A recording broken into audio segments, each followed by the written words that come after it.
I'm Mike, And I'm Matt. and this is The Coin Show.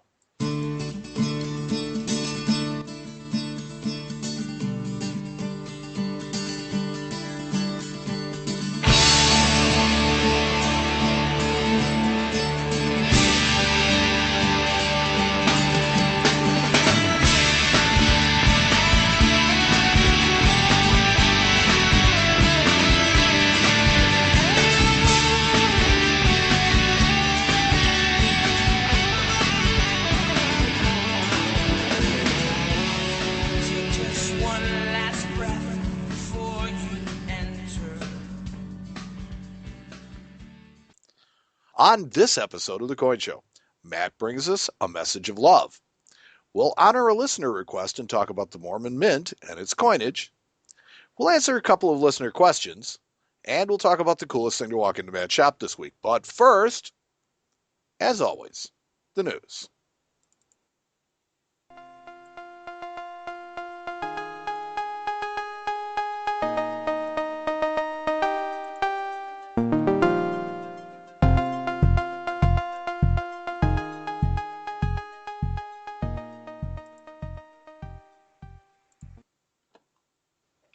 The news is brought to you by the American Numismatic Association, which presents Summer Seminar.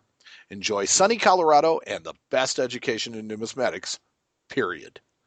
Learn more at money.org. Matt, big news in the continuing saga of the 1933 Double Eagles. I know this is actually like real news. Yeah, Like, this is actual newsworthy news. Yeah. A federal court has ordered the return of 10 1933 $20 gold pieces to the Langboard family by the federal government. How long has this been going on now? Oh, geez, years. I think since like 2004. Well, I think it has been close to 10 years, and that actually comes into play in the story because the court has ruled that the government was obligated to bring a judicial civil forfeiture proceeding, and they have not, and they did not, and I believe that 10 years is beyond the reasonable amount of time, and so the appeals court has ordered that the coins be returned. Now, this does not make the coins legal to own, but only says that the coins were illegally seized. So the Langboards still have to wait for, other court battles, plenty of lawyers, and, A lot more money. a lot more money, to determine the ownership of the coins. However, this is definitely a step in the right direction. At least now we know that the government can't say, oh, oops, we misplaced them. Yeah. So. I've seen them, so I know that they exist. All 10 of them? Yep. See, I don't remember where I heard it, and I'm sure it's just a vicious rumor, that the Langboard family has more than 10 of them. And that they put 10 of them out there as kind of a trial balloon, and if they got those by, then the rest of them would come. But, we'll have Wouldn't that be funny if they had a safe deposit box with 100 of them in it? Well, the number that keeps on springing out of what I've heard was 17. Yeah. That they had 17 of them, which means that 10 of them was still less than half. Which, I mean, it makes sense. How is 10 less than half of 17? 10 is less than, I'm sorry, an additional 17, that they have 27 of them. Gotcha. That they have 17 more. That was kind of dumb on my part, but, So, yeah, that they have 27 of them, and that, 10 of them was just kind of like a trial balloon, and if it didn't work out, they still had the 17 in the safe deposit box, and they would have disappeared. But that's all speculation. It is all speculation. Nobody besides the Langboard. Vicious rumor. Yes. Spread by yours truly. Yeah, exactly. I don't like to report on rumors. No, I just reported the rumor. Also in the world of U.S. gold coins, Numismatic News reported this week that the Eleanor Roosevelt First Spouse coin has sold out, with a question mark. The United States Mint has halted sales of this coin and has listed it as no longer available, and I truly can't understand why. Sales of the coins in both uncirculated and proof have barely topped 4,000 coins combined, And all of the other 2014 first spouse gold coins are still for sale. In fact, all of the 2013 first spouse coins are still for sale. That is kind of weird. Yeah, so it's really curious to me as to the reason they would end sales for a coin featuring a figure that is actually relatively prominent in 20th century history. Well, maybe they just didn't make that many, and Well, that is my I they I don't feel like making any more. well, I think that mandate says that they can't, that they need to mint them in the year that they're, that they're Oh uh yeah, I and didn't realize they were 2014 being over. 14. Yeah. Makes sense. Now, speaking of illogical mint decisions, our neighbors to the north, the Royal Canadian Mint, is offering yet another novelty 1 ounce silver coin subscription series. Ooh. Yes. 4 coins in the RCM's Weather Phenomenon series will be offered Oh my between goodness. now and the end of 2016. The The more see, the more you bring these stories, the more I start to dislike. Well, see, here's the thing: is it's like I started out saying, well, you know what, they're doing something cool, it's something different. People seem to like what they're doing. I've got no problem with it. And you were just sitting there going, humbug, this stuff's crap, and I too mean, I much of thought it. some of it was cool, but yeah, I think we're getting to the too much of it point. And now Big I'm fat. coming around to your side of the table saying, no, this is too much. Yeah, It's just, come on, it's I'm sitting here serious. looking at a coin with some lightning bolts on it. Yes, the 2015 Summer Storm coin depicts a rocky island in Ontario's Georgian Bay. That's with a U, a colorized tree and a sky that features lightning bolts that glow and show enhanced detail when shown upon by an included black light. So they give you a little flashlight with a black light on it so that you can look at the lightning bolts on the coin. Huh. Yeah. So with a mintage of 8,000 coins, the proof 49's silver coin will have a face value of $20 Canadian and will be priced at $100 Canadian Of course. or 79.38 US. No, it's an $80 flashlight. It's an $80 flashlight and coin set. Yeah, well, it's $100, and the coin's got a $20 face value, so that looks like an $80 flashlight to me. Okay. Yeah. No, you have a point, and I now see where you're going with that. I smell what you're cooking. The United States Mint has released the America the Beautiful Quarters Uncirculated Coin Set. For 2015. The 10 coin set features uncirculated quarters from each of the 5 national park themes for 2015 from both the Philadelphia and Denver mints. Sets are priced at an affordable $12.95. But for the third year in a row, my question remains: where are the uncirculated San Francisco Mint coins in these sets? You and your quarters. Why am I able to buy them in rolls but not in a single coin collector set? That's all I'm saying. It's like, you know what? If you're going to make a set and you're going to call it the uncirculated quarters set, include all the uncirculated quarters. That's a good point. Sorry. At this point, I think that the U.S. Mint is purposely being, and I have in my notes, they're purposely being thick. Well, they just want you to have to order another product. That's all. Well, yeah, but here's the thing: is that they've done this at a really nice price point, $12.95. It's really affordable. It's right there.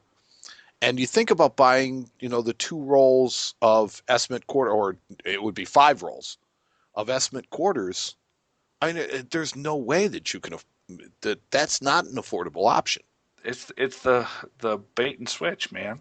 I Not don't know. necessarily a bait and switch, but it's the trying to get you hooked in. Well, I'll tell you what. I mean, I can appreciate it from a standpoint of I can see where some enterprising people are going to buy the estimate quarters. They're going to break up the rolls and they're going to sell them and they're going to make them available. I still just think that it's something that if you're going to have a set, that you should include them all. Yeah, Just saying. good point. So I think they're doing collectors a disservice. Watch for a Twitter rant later. And 72 characters. Yeah, no, it's 140 characters. Whatever. One of your rants cannot be had in 140 characters. Just saying. And finally, in the news, in episode 98, we discussed the bullion tax exemption adopted in Virginia and how it had stopped short of creating a tax exemption on rare coins. Well, the state of Maryland was busy last week trying to repeal their tax exemption. So they want to get rid of it. Yeah, they want to start charging tax They on want to start bullion and charging tax coins. on bullion and coins. The Industry Council for Tangible Assets collaborated with Whitman Coin and Collectibles Expo lobbyist Dennis Rasmussen to convince the state of the folly of their idea, which I really think it is, because, this move might have necessitated moving Baltimore's Whitman Coin Expo. Well, yeah, they have like three big shows a year in Baltimore, which I think the key points to those shows is that they did have this sales tax exemption, so it wasn't required for the dealers to collect and pay the sales tax and have all the proper paperwork that's required to do that in that state. Yeah, So absolutely. I think that it gives them an East Coast venue, which is important that you cover the different areas of the country. You got the Portland show, you've got the Baltimore show, and they run them several different times a year. And you have a place that is tax friendly to coins, so you can have this huge, gargantuan Whitman Coin Expo. mhm. So I think it's a bad idea. What I felt was newsworthy of this was more personal to you, Matt, as Indiana has no such state tax exemption, is Not yet. that the Industry Council for Tangible Assets is willing to help you lobby for one if you or anyone else would like to pursue one in their state. Let me just tell you that is already in effect here in Indiana. We've been working. I've actually met with ICTA before. Um, some of the larger coin companies here in the state are working with ICTA and lobbyists in Indiana to get our sales tax law changed, hopefully. Yes, and we will continue to lobby for that as the coin show. But if anybody else would like to pursue one in their state, you can contact ICTA Hmm. at They're very receptive, by the way. yep, and you can contact them at 410-626-7005 or email them at info@ictaonline for more information. Matt, Hmm. Jake from A&A gave us some copy for the he gave us some copy for this week's commercial for the A&A. You want to hear what I'm doing with it? Sure. That's what I think of that. Awesome. Yeah. Basically, what he wanted to talk about was the 47th annual summer seminar Hmm. and the course lineup. Now, it's like, have you ever gone to summer seminar? No, I would love to. Well, A&A. you could always apply for a scholarship, like I did.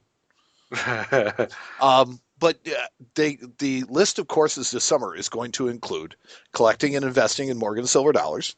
That's a good one. A course that really, really kind of, God, I want to take this course. U.S. branch mint history. So it's all about Charlotte and Dahlonega and New Orleans and Carson City and the history of those branch mints. Hmm. Yeah, That sounds fun. yeah. Um, they have Mexico numismatics from Maximilian to Reconstruction and creating a winning numismatic exhibit. Huh. Now, speaking of winning numismatic exhibits, you were at Central States this week, right? I was. Do you remember last year's Central States and last year's A&A? And do you remember our friend Sharmi Harker's Uh-huh. penny exhibit? I do. That was a winning numismatic exhibit. Yes, it very, very much was. Yes, it was. Literally, quite literally a winning numismatic exhibit. She put together something that I thought was museum quality, Oh, yeah. you know. And you can go to the A&A summer seminar and learn all that kind of stuff. But, one of the things that they wanted us to kind of tell our listeners about is that, Colorado Springs in the summertime is a beautiful place. And the A&A also offers what they call spousetivities, not first spousetivities, but spousetivities, events for family members who want to travel with them, but really Don't don't. could care less about coins. Yeah, and don't want to pay the tuition necessarily for the summer seminar. That's Right. So, make a vacation out of it. right. So you can go, they have a botanical garden, they have an art museum, there's Miramont Castle, all kinds of neat things to do. And Pikes Peak is right there outside. And you're also really close to the Denver Mint. Yeah, that's true.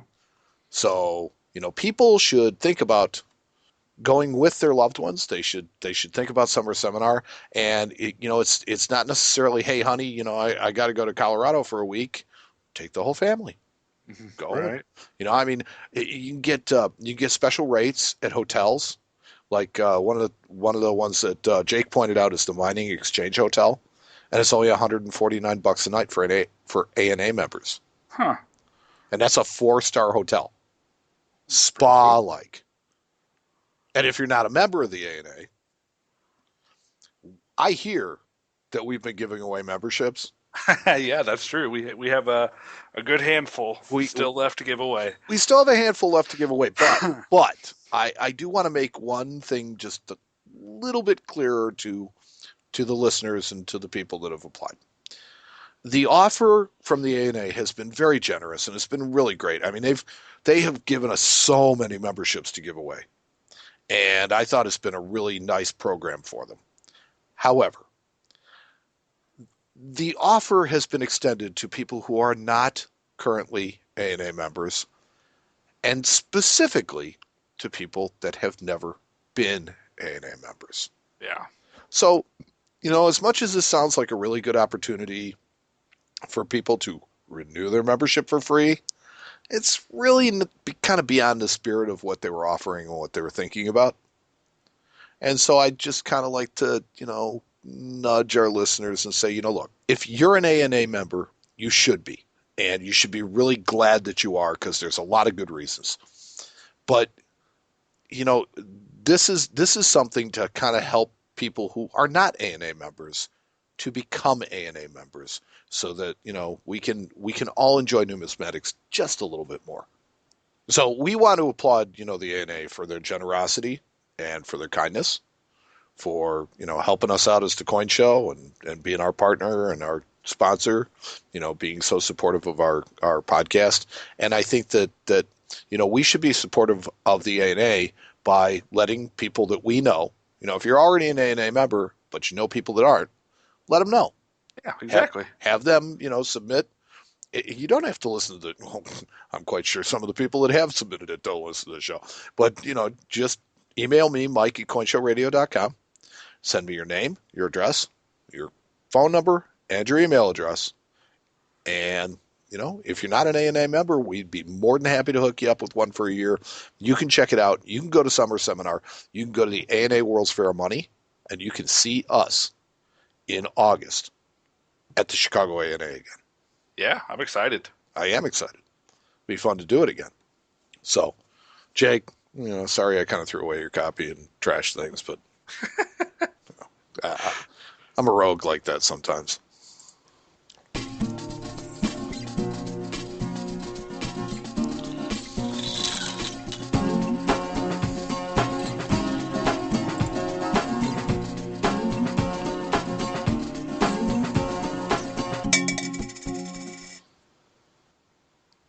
Matt, we're coming up on 100 episodes. Mm-hmm. Next episode we record, this is 99. The next episode we record will be number 100. Wow. And we have a couple of little tweaks that we're going to make to the show. We're going to do things, we got to change it up just a little bit every once in a while. You figure 100 episodes the same way, people would get tired of it. So yes. Yeah, well, I mean, we did 25 one way, we did 75 a different way. So now it's time to change things up a little bit. Yep. Yep. But it'll still be very much the same, and we're still going to enjoy making it, and I enjoy it every day. I enjoy it. I really do. So, where was I going with this? I don't know. Oh, so basically, I really want to tell our listeners that it is like ultra important that you give us some questions at coinshowradio.com, because I'd like to answer more questions on every episode. Yes. And in keeping with that, we're going to kind of give you a little teaser of it early. We're going to field a couple of listener questions this week in getting ready. Okay, all right. For 100th episode. So, that said, we're going to start with an email from Simon Bihar, Mm-hmm. who says, Hi, Mike and Matt, I'm I was sure. going to say, wait a second. No, it just says hi, Mike. Sorry. Oh, well, then you're answering this. I don't care what the question is. I have been able to listen to all the podcasts from 96 through 48 on my iPhone. Awesome. Amazing. I wish my coin club would use this model to make it more educational and interesting to go. How can I hear podcast 1 through 47? Are they not available to download anymore? I gotta have more. I guess I'm addicted to the show like I am to numismatics. Keep them coming. Thanks, Simon B. Hart. Well, Simon, it just so happens that we have an archive of all of the episodes on coinshowradio.com. From 1 to 98. 1 to 98, and soon 1 to 99. And every time we post one, we put it up on the website. So, whether you're on your iPhone or not, just go to the website, coinshowradio.com, click on listen to the show, and there's your opportunity to listen to the show. Thank you. You're welcome. As for the Department of Redundancy Department. Just making sure that we got that on the straight and narrow. Yes. Corey Hoffman, Mm-hmm. an ensign in the U.S. Navy. Awesome. Yes, we salute you for your service. Hello, Mike and Matt. So he even addressed both of us. Thank you. So I've been listening to your show for a few months now, after recently getting back into collecting after a 14-year hiatus. Very common. Yes. I have a few questions concerning keeping track of and storing my Morgan dollar collection. Okay, so do you have any recommendations for apps for my iPhone so I can keep record of what I own and what I'm looking to buy? Do you have an iPhone app that you use, Matt? Because I know you have an iPhone. I do, yeah. No, I don't really have an app that we use. I'm kind of old-fashioned when it comes to my list making. I just use Excel spreadsheets, but there are apps out there. That's the method that Corey is using currently, and I think it comes to mind because it's just a good way of doing it. Yeah, really, it is. I mean, you can customize it easily. You can, for me at least, it works for what I need. But I understand we're having a list mobile in your pocket on your phone can be very useful. Now, at the office, we use a program called Dropbox, which is free. You can take programs. You can take files from your computer and drop them in a Dropbox, and then install the Dropbox app on your phone, and then you can open said files on your phone. So you can open the Excel spreadsheets on your phone. So if you can't find an app you like, at least you have that. So you might look into that. I have been known to use that when going out at shows looking for customer coins before. So Dropbox is a really great way of sharing things as well. So if you want to give other people access to your stuff without necessarily giving them access to your computer, it works really well, and something that works really well with your iPhone. Let's see. He also says, my second question is if you have any recommendations for securely storing a small but growing coin collection. He says, I thought about a safe deposit box, but I move around about every 2 years because I'm in the Navy, so I figured that would be impractical. Getting a safe has also crossed my mind, but seeing as how I would need something portable, I'm concerned that if anyone ever broke into my place, they'd just walk off with the whole collection. It's portable. Yeah, so therein lies my problem. Any suggestions? Thank you for your time and keep up with the show. I look forward to each new episode. Thank you, Corey E. Hauptman, Ensign, U.S. Navy, PWD Great Lakes. Well, that's always a tough question about finding a way to keep coins secure, but also to be able to have access to them and try to keep them away from bad people. I mean, obviously a safe is the best way to go. They do make some kinds of safes that have a hole in the bottom of the safe that's only accessible from the inside that you can actually bolt them down to the floor. So you may look for a small version of that. But if you're in a temporary living situation, that may not be practical. Yeah, I mean, yeah, that's true as well. Yeah. But, that would be my one, token of advice would be to try to find one of those safes that has that hole in the bottom that you can actually bolt it down with. That would be useful. Portable safes are also a good idea if they don't look like a portable safe. What are you talking about? Like one that looks like a watermelon? Well, no, I've seen in other venues like things that look like shaving cream cans, 7-Up cans, things like that. What venues are you talking about? Smuggling weed into a concert? I No, mean, no, come would you on. stop it? No, but I'm being serious. It's like, anything that's not totally obvious can be a good place to safely stash your stuff. So, Good and point. stuff your stash. Okay. And lastly, this one from Mark. Well, it's just from Mark. Okay. He's like Prince. He has one name. Um, I bought Mike and Matt. I'm really enjoying your show. I probably listened to 15 and 20 of the most recent episodes since I discovered your podcast Awesome. last week. Whoa. Overachiever. Wait, that's awesome. Yeah, overachiever. Good on you. I bought the new, just released first edition Guidebook of United States Coins, deluxe edition, Mega Red? the Mega Red. I got one too. Yeah, isn't that an awesome book? It's crazy. It is. And the A&A grading book. Plus, I'm hoping I landed one of those free memberships, which he did. Anyway, so here's my question. I'm trying to figure out what the initials and numbers that follow the year on large sets, for example, 1800, BW34, S209, B23.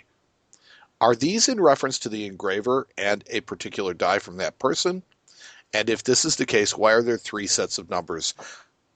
I can't seem to isolate this information.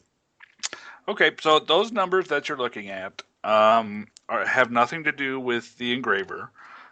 They are catalog numbers. Like the S number is a Sheldon number. Basically, people have over the years cataloged die varieties and assigned them numbers. There's S is for Sheldon. I'm sure there's a Breen number. There's a Grellman die states for later date coins in the large cent series. So I'm assuming that's what those numbers stand for. Basically, they're just cross referencing different material. And they would be referring to the die and the die pair. Yes, the die pairing, The die pairing. because large cent guys are kind of. I always say this, but large cent guys are kind of crazy. Some of these guys like to collect these coins by certain die pairs, and will pay large amounts of money sometimes for really rare die pairs. So that's probably what they're. I mean, that is what they're referring to. Okay. Well, if you have a question, you can email us, questions at coinshowradio.com. If you go to the ultra awesome coinshowradio.com, on almost every page, there is a link on the page that says questions at coinshowradio.com. All And you you have just to do click is on it. click it. All you have to do is click it. It'll send us an email. You fill in, your information, and there you have it. Bob's your uncle. Boom goes the dynamite. Boom goes to dynamite.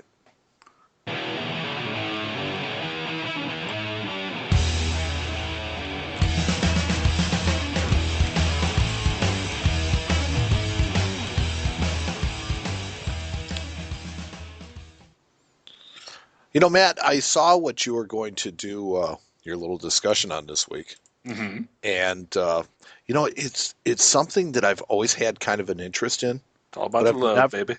it's all about the love, It's all about the love. showing us some love and showing the listeners some love by telling us all about love tokens. Mm-hmm. Now, I've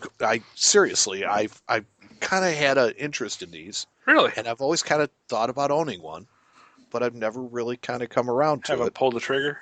I haven't pulled the trigger yet. Well, cool. Hopefully we can help you out there. I always find that we run into lots of love tokens in the coin shop, so it's something I see every day. Um, and a lot of the average collectors have never even heard of a love token. So, firstly, I want to explain to you what a love token is. A love token is a coin that has been taken and smoothed flat on one or both sides and then hand engraved.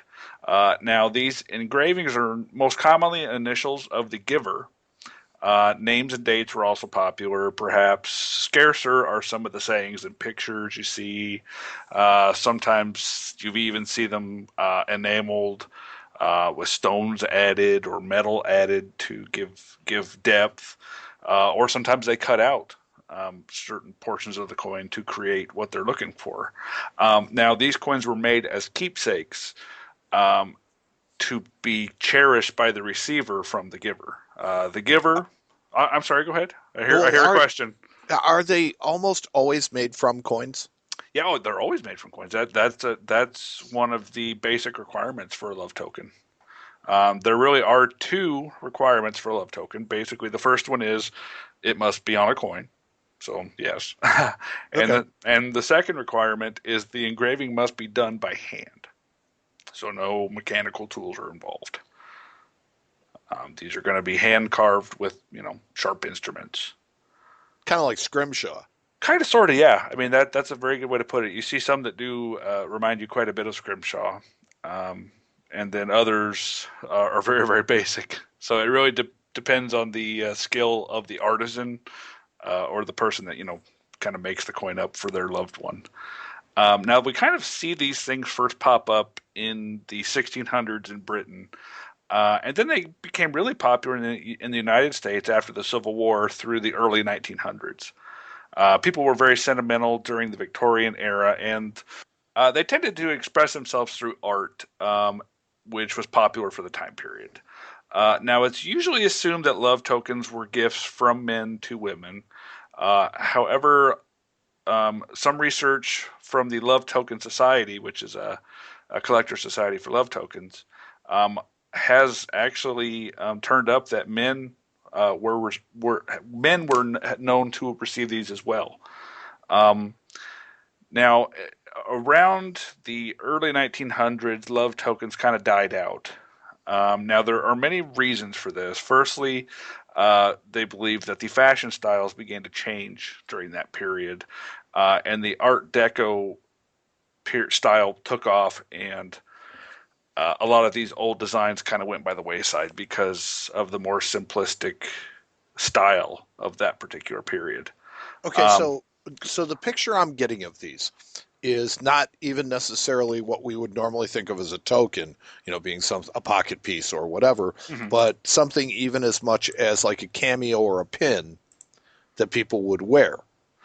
So yeah, you see a lot of times you see them mounted in jewelry, whether it be in a pendant style. I've seen them as earrings, tie tacks. I actually, I have a coin in my personal collection at the shop that's kind of a shame that I like to show people, but it's a Charlotte gold dollar that has had a pin attached to the back of it and was used as a tie tack.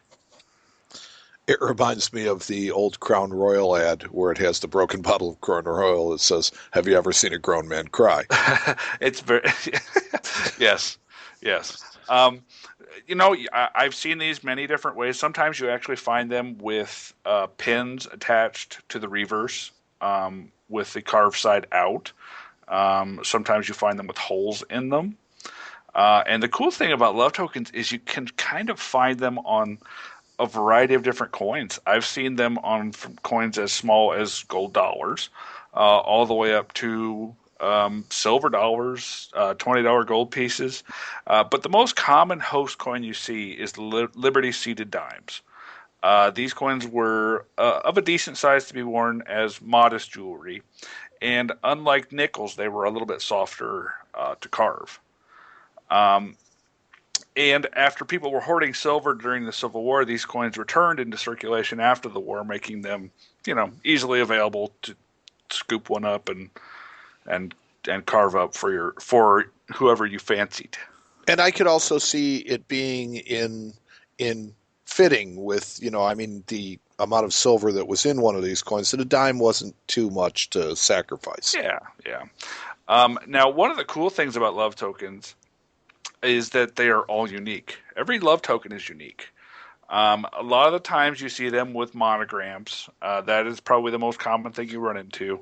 And those tend to bring 10 to $15 a piece, maybe 20, 25 if they're really done well.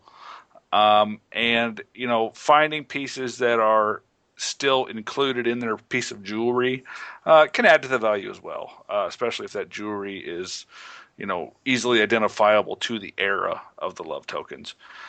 Now, the more valuable ones you kind of run into are the ones we talked about earlier, the ones that either have really awesome engraving, um, or they have, like I recently sold a set of love tokens that was for a family. It looked like a father had made these for his wife and children, um, and like one of the sons had a picture of a fish jumping out of the water, so because he must have liked to fish, with his name next to it, and one of the daughters had a picture of a flower, and another one had a picture of a horse. So it was these kind of pieces are the kind that bring more money because they're really unique. They really show the artistry of the person that carved them. And they can really bring to the right person anywhere from I've seen them go for a couple $100 if they're really really awesome. It's pretty good for post-mint damage. I know, isn't it? But Yeah. it just has to do with the artistry of the era and the amount of effort that was put into these things just by the person that did it. Now there are obviously a lot of different ways, like any coin, to collect.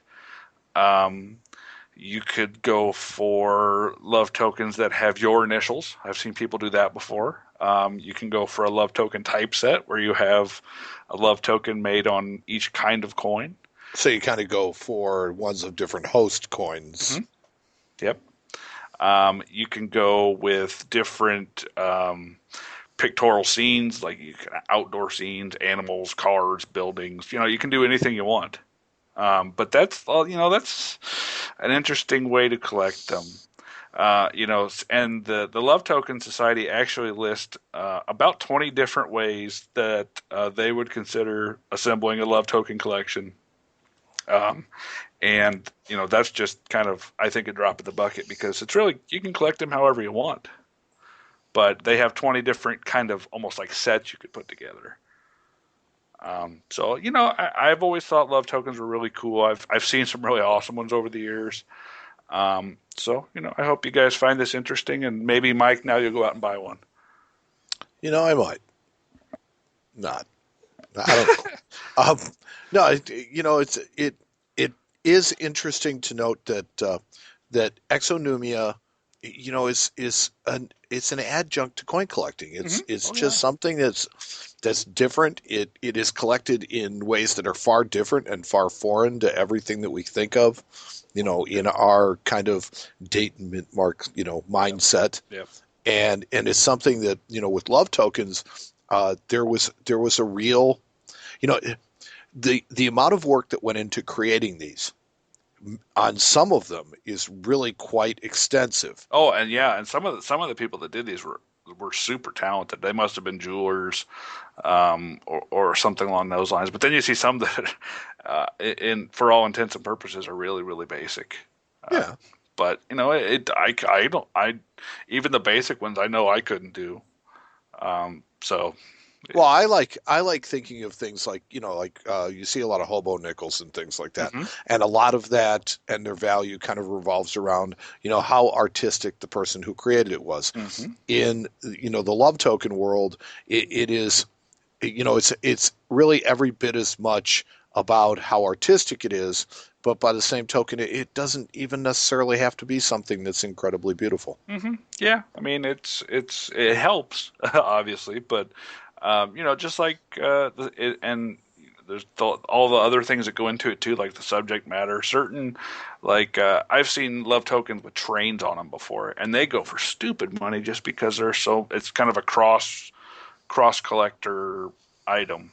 People love them some trains. Yes, they do. I don't know why. Choo choo.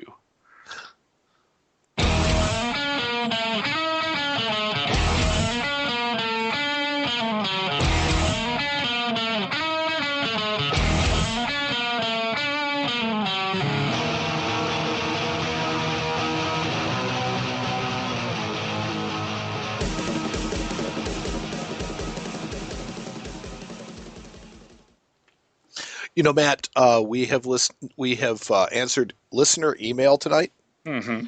and the segment that I'm about to present to you, uh, its origin comes from listener email. And somebody, I don't remember if it was on Facebook or one of the other interactive places that we kind of hang out, but somebody said to me, I, I've never been able to find anything on the Mormon Mint. Mm-hmm. And to be honest with you, in the research that we did, because I mean, I did some, our entire research staff, Sam, you know, worked on it. And to be honest with you, there is not a lot of research that's available. So I thought that made it a perfect thing for us to talk about on the show because it would be Yeah, something that not a lot of people would really know about. that's awesome. Let's rock Yeah. it. Well, so do you really know the history of the Mormons themselves? Uh, you know, a little No. bit, not a ton. Okay. Well, during the 1820s, Joseph Smith, started this new religious movement called the Latter-day Saints. And he started it in the area he was raised in upstate New York. But over the next 20 years, as, the United States kind of pushed westward, Smith and his Mormon church pushed along with it, and they kind of settled, into several places along the way. Now, we think of the Mormons, you immediately think of Utah and Salt Lake City, and that's great. But they had other homes on their way out there, and Smith himself actually was a New Yorker. Hmm, interesting. I didn't know So, that. a couple of the places that Smith and his Mormon church actually settled were places like Kirkland, Ohio, and actually, he had pushed it as far west as Jackson County, Missouri. Hmm. So that was as far as Joseph Smith went west. He got to the other side of the Mississippi, but really not much further. Now, in 1844, conflicts between the Mormons and the anti Mormons led to Smith's death, and his brother Hiram was killed along with him in Carthage, Illinois. And as Hiram was kind of his brother's logical successor to, lead the church, there was a lot of confusion over who would lead the Mormons into the future. And what that did was it splintered the existing church into several groups, but the probably majority of Mormons chose to follow a man who you probably heard of named Brigham Young. Mm-hmm. And Brigham Young pushed them further westward, setting up temporary winter quarters in Nebraska and eventually in 1847 in the Utah Territory.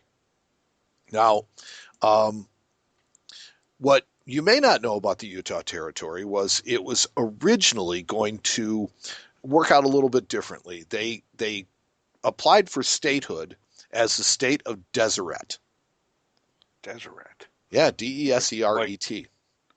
like dessert and desert mixed together. Well, maybe, but it was an area that included some of Colorado, some of Utah. It was different. And it was one that really never kind of came to fruit. But that was their, you know, that was what they wanted for. They wanted their own state. So uh, in 1848, a lot of Americans were pushing westward, and they were kind of hoping to start new lives in California, where there was gold. And where a lot of people settled into the mining towns in California, the Mormons decided to create their own settlements in the deserts of Utah in what was to become known as the Mormon Corridor. These new villages were governed by Mormon bishops, and it was there that Mormon people felt that they could finally build their lives in peace under their own autonomous rule. They had a history, a really long and storied history of they were out spreading their word, spreading their gospel, and people weren't receiving it really all that well. So it created a lot of conflict, and it created a lot of friction between them and the local townspeople. So they just kept pushing westward until they found an area that they could kind of call their own. Hmm. So as I said, the first name given to the Mormon land was the state of Deseret. Now the word Deseret comes from the Book of Mormon, and it means honeybee. Hmm. Now the Mormons attempted to gain statehood for Deseret, but were never successful in that pursuit. And most are unaware that many Mormons were among Mexican War veterans who discovered gold at Sutter's Mill in California. Hmm. But unlike most of the others, they decided to take their gold back to the Great Salt Lake Valley. So this is, they kind of took their gold back to Utah. Now, during the 1840s, it was really common practice to transact business and provide payment in tiny amounts of gold dust. It was as legal tender as it got. Everybody had a sack of gold dust.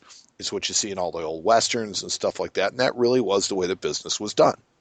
But as you can imagine, when transacting business in gold dust, the attrition rate is relatively high. And eventually, the practice of using dust as money leads to a loss of a larger portion of your money, over transactions than when using coins. Yeah, don't sneeze. Right. So, yeah, that was an expensive sneeze. Yeah, right. So the Mormons decided to mint their own coinage from pure gold dust and forego the U.S. assay offices entirely. And in between 1848 and 1860, the Mormon Church operated their own mint and produced coins in 7 different designs and denominations of $2.50, $5, $10, and $20, much like the U.S. coins currently in circulation. So Huh. they made it out of their own gold dust, and the first coins all had a face value of $10 and were released in December of 1848. Now all 4 denominations are known, but all of them are dated 1849 with the exception of the $5 pieces, which along with 1849 dated, $5 pieces, Mm-hmm. $5 gold pieces, have 2 other dates, 1850 and 1860. And now, were these circulated in that Utah, California area? Well, they were actually circulated a little bit more broadly than that. Hmm. Sure of what it is, um, Sure. as kind of Oh. the main device in reference to the original name of their home in Utah. Hmm. The coins also use mostly religious symbols like clasped hands and the all-seeing eye of God. Yeah, And the clasp hands actually go back to Roman times. You see that on some ancient Roman coins. and the all-seeing eye of God is something that's prevalent not only in Mormon symbolism but also in oh God, Masonic. yeah, in I Masonic. was gonna say it's on the back of our dollar bill. Sure. Another prominent feature was the use of the legend "Holiness to the Lord." Okay, so these are all the things that you'll see on Mormon coins. Now, several of the denominations of Mormon gold coins feature the acronym GSLCPG, which stands for Great Salt Lake City Pure Gold. Huh. And I found this to be kind of misleading, as no gold was ever discovered in Utah. And most, if not all, of the gold that was coined by the Mormon Mint was brought to Salt Lake City, either from California or from Colorado. From the gold rush in California or the new mines in Colorado. Hmm. So the 1850 coins, or the 1850 $5 coins, are very much like the ones dated 1849 and fit into the whole motif really well. But the coins struck with the date 1860 are quite different and unique. The ones from 1860 have a lion on the obverse, with the same "Holiness to the Lord" legend in a Mormon alphabet. It's a different stylized lettering that they use, and the reverse, a more traditional looking beehive. So then they got to what we kind of know as the beehive, with an eagle standing behind it. So as I've been telling you, it's like these coins were minted from pure gold dust, and it brought really several interesting facts to light. Okay, with no alloy to harden them, the coins were really soft, and therefore they were not very durable at all. Also, in comparison to the 90% alloy of the U.S. government issue gold coins, Mm-hmm. the Mormon coins sold at a premium of about 5%. So, as we've discussed several times, you asked if they circulated just in that area.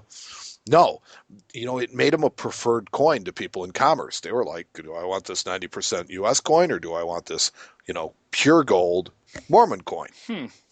And when you apply Gresham's law, it's understandable why they would then disappear from circulation, never to be seen again. Now, striking them was not exactly easy for them to do. It was a whole new, endeavor for them. And it is assumed that only 46 coins were minted in 1848 due to problems like breakage. And so by September of 1849, coinage alloyed with silver was being produced in Salt Lake City in numbers that made the coins plentiful enough to circulate. But as the designs didn't change, it's unclear whether or not they still purported to be pure gold, as the legend, Great Salt Lake City pure gold would imply. So, according to NGC Coin Explorer, an assay was performed on more than $500 face value in 1851. And guess what they found? What's that? Well, they found that the average $10 piece held only $8.52 in gold. Sneaky Mormons. Yes. So when this news surfaced, bankers began to discount the coins by as much as 20 to 25%. And many coins were then melted, making most Mormon gold coins really rare today.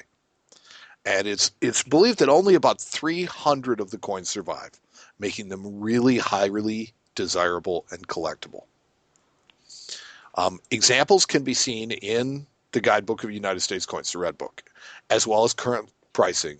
Amazingly, even low-grade common coins sell for about 10 grand. Wow. With top coins listed near the $1 million mark. Huh. See, so these are even Matt Dinger coins. Nah, these aren't me. These are big boy coins. Yeah, well, very little has been written on the Mormon Mint or as coinage, and when encountered at all, there's usually only a few paragraphs. The survival of many of these coins seems unlikely due to the volatile nature of, it's like they're pure gold. No, they're not pure gold. Well, maybe they're not so much, and, their demand during their use and the total low mintage numbers. These coins are not for the novice collectors. Yeah. And they're definitely not for people with shallow pockets. But you asked, we researched, and we brought to you everything that we could find on the coins of the Mormon Mint. Amazing. I feel smarter now. Thanks. Thanks, Sam. Yeah.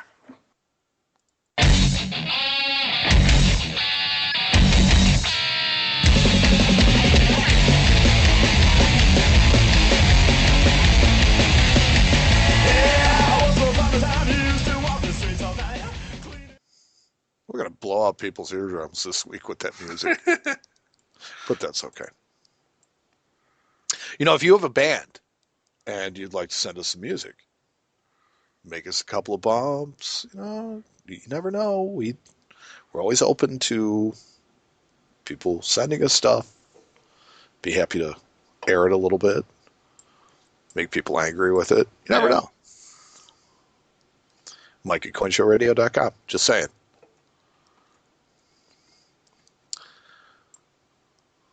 So, a needle pulling thread. That leaves us with our final words of the evening. Mm-hmm. And we're going to talk about the coolest thing that walked into your shop. The coolest thing. Well, this time, the coolest thing is a group of things, but it encompasses one thing. So, this week we actually bought a set of uncirculated. You want to take a guess before I go any further? Uncirculated set of. Uncirculated set. No. Go Okay. We bought a PCGS certified uncirculated set of war nickels. In itself doesn't sound very exciting. Oh, it doesn't sound like Matt Dinger territory. Well, I'll tell you that. Till I tell you what these coins are graded. These coins are all graded either 66 or 67 full steps.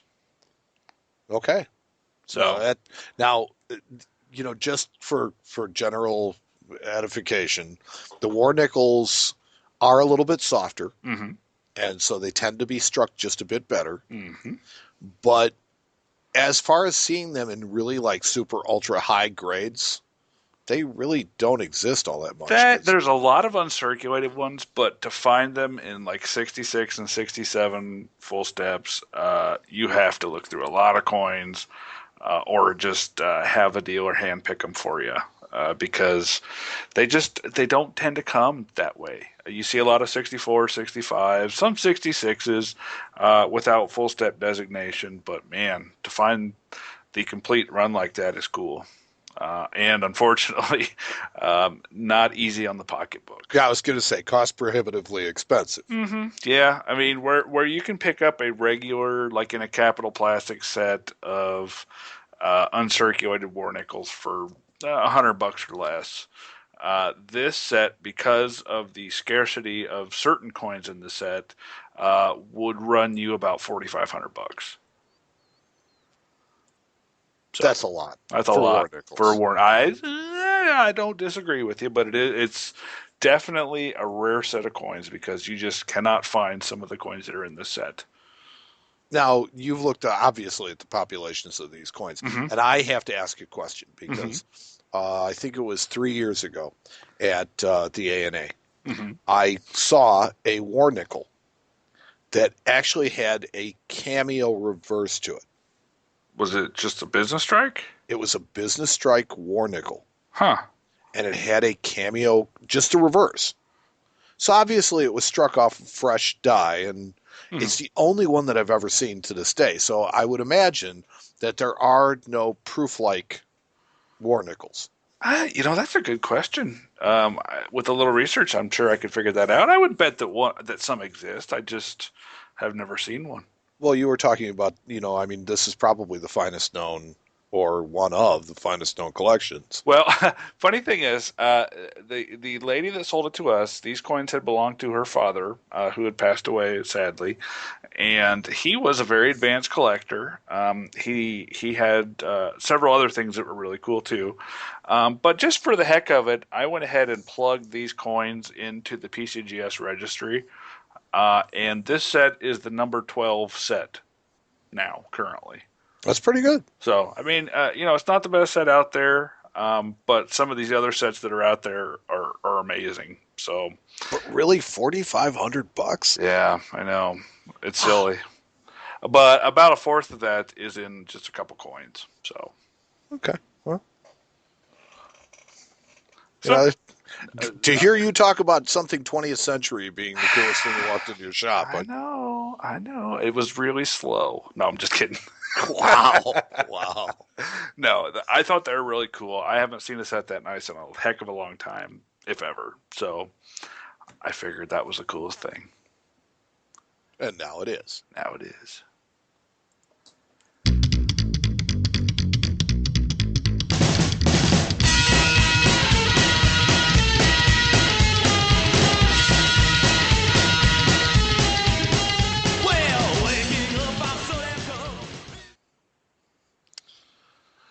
So Matt, before we run the credits, we've reached the end of 99 episodes.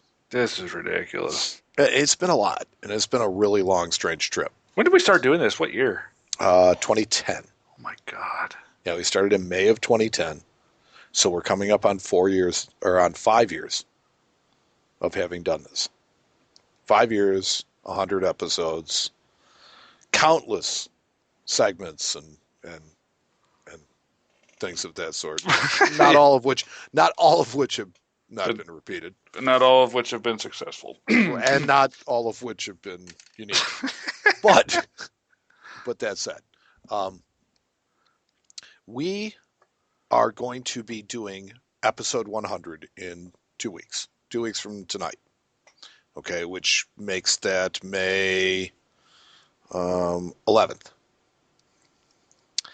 And I want to let our listeners know that, this is going to be a big celebration for us. We've been pumping the 100th episode for a long time. You guys have heard us talk about it ad nauseum. I'm quite certain you're tired of hearing of it. But we wanted to share with our listeners. And so we're going to give you an opportunity to share in all the excitement and all the fun. We have decided that we're going to do a Google Hangout Huh? while we're doing the show. What is this Google Hangout thing you speak of? Okay, a Google Hangout is kind of like a chat room, Hmm. and it's going to be a chance for you to interact live with the show while it's going on. So, you're not going to be able to hear us doing it, but at the same time, um, you're going to be able to kind of, ask questions and interact, and, maybe we'll feature some interesting comments or questions, talk about the 4 or 5 people that are able to show up, all that kind of stuff. And what we're going to do is we're going to have Sam, the man, Schaefer, running our Google Hangout, and he is going to be moderating the chat room while we do our show. And we're going to welcome your comments and especially your attendance. But we figured it would be a fun way for all the listeners that want to help take part in this historic show. Because I don't know how many different coin podcasts there have been. I mean, we know of at least 2, Yeah. including ours. Yeah. But I don't think any of them have ever gotten to 100 shows. I, I don't think anybody can talk about coins that much besides you and me. Apparently we can. And we're going to be talking about a lot more for a long time to come. Awesome. I like Yeah. that. Yeah. So we're going to be doing the ANA show again this year. And We're already lining up our guests now. we're already lining up our guests. And I will be here this time, not having a baby. So, yeah. Rock on, Chicago. And I have an announcement that I can make now that we've been talking about this new Red Book, the deluxe edition. Mm-hmm. Whitman has decided that they're going to pony up a couple of copies for us to give away. Oh, Whitman. Yeah. High five. Love the people at Whitman. Long distance high five. So what I want to do is I want to put this out to the listeners. You can send us email. You can interact with us on Facebook, Twitter, whatever. But I want to know how you think we should give them away. I want suggestions from the listeners. I want you guys to tell us, how do you want us to do it? Can I come up with something right off the top of my head right here? You know what? It's your show. You know what? I think that we should give away at least one copy to somebody in the Google Hangout.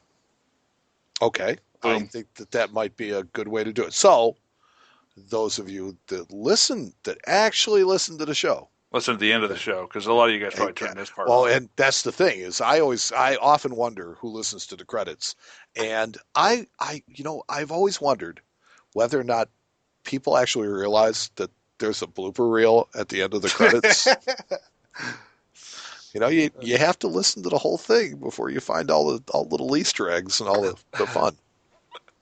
So with that said, we're gonna put that off till 2 weeks from today. So 2 weeks from today is May 11th. We will be recording episode 100 of the Coin Show, and episode 100 is going to be a celebration. It's not going to be like our typical show. I mean, it'll be formatted a little bit, but I think that what we really want to do is we want to focus on having some fun, on really celebrating some of our favorite moments and some of the stuff that has gone into, this big, long 5-year party That's a good way about coins and coin collecting. I wonder if we're going to get the question. Do you think? Oh, I'll guarantee it. I'll guarantee it. Just checking. But yeah. All right. So with that said, Maybe we would we'll like to thank our contributors, the Facebook friends, Twitter followers, people who follow our blogs, people who wrote to ask questions, or people who in some other way have inspired us. Evan asked that question this weekend. You know that. I know. Our thanks to the great folks at the American Numismatic Association for their support. Visit them at money.org. Tell them that you want better copy. Our thanks to Tony Alvarez and the Tony Alvarez Band for our theme music. Visit them at TonyAlvarezBand.com. Also, thanks to the Coffin Cats for their musical contributions. Visit them at coffincatsrock.com. Big thanks to May Otley for her help. And also a really big thanks to our intern and research assistant, our research department, Sam the Man Schaefer. And while all of these people are really important contributors to their show, their importance absolutely pales in comparison to you, the listeners, without whom this entire endeavor would be completely pointless. We love our audience. We love our audience contributions. Send us your thoughts. Email us, Mike at coinshowradio.com or Matt at coinshowradio.com. You can also ask us questions. Go to our website, click on questions at coinshowradio.com, and you can send it there. Speaking of the brand new webpage, it's not so brand new anymore. You will find all sorts of cool things to explore and enjoy at coinshowradio.com. Report what you think back to us. Let us know what you think of the website. Let us know what you'd like to see. We always welcome your feedback on the site, and we'd like to know what other things you'd like to see us do there as well. You can check out Matt's gallery of the cool stuff that walks into Matt's shop on coinshowradio.com sometimes. Feel free to stop by and give us feedback. The pictures are spectacular. Try not to drool, though, because you can damage your desk or, worse yet, your mobile device. Like our page on Facebook. Come and comment on one of our posts or post something your own. Just try and keep it coin-related. We get a lot of interaction on Facebook. I really, really like it. If you like the rants, Twitter is kind of a cool place to hang out every once in a while because you get some little bit more exclusive stuff there. You can mention us in your discussion. We are at The Coin Show. We also have an Instagram page as well. We're building it every day. We can be found there as The Coin Show. You can listen to our show on Spreaker.com. Just go to Spreaker.com and search Coin Show Radio. You can also find us on iHeartRadio. This list is growing and getting longer every single week. You notice that? I blame you for that. Yeah, well, that's my problem. I'm addicted to it. So you can find our show at Spreaker. You can find it at iHeartRadio. You can find it on iTunes. The question that our listener asked earlier in the episode is, where can I find episodes 1 through 47? They're still all there on iTunes. Just saying. Or you can find our show on players at the various internet sites such as money.org and cointalk.com. If you'd like to host a player on your site, just email me, Mike at coinshowradio.com, for details. We have apps for your Windows 8 phone or for your Android phone. Both are available, one at the Windows 8 phone app store, one on Amazon.com. They're both $1.99 and bargains for your entertainment dollar, guaranteed status symbols, and got to get our undying respect. And as always, our show is available for free on iTunes. You can download full versions of the show there. We urge you to do so and share it with your friends. More people continue to find us every single day and wonder why they've never listened before. Be the first among your friends to find Coin Show. Share it with them. You'll be the trendsetter, and your jealous friends will be jealous.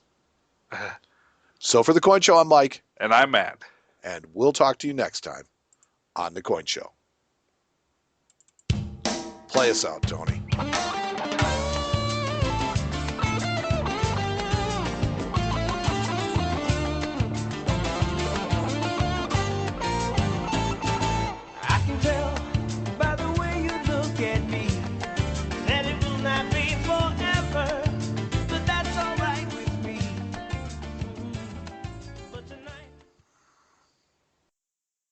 On this episode of The Coin Show, Matt brings us a message of love. We'll honor a listener request. Man, let's start over. Sorry, dude. Sorry. There you go. Oh, sorry. I had a coughing fit. I was trying to get the paddles and the jelly out. It was No. That you were nailing that. I was just staying out of the way. So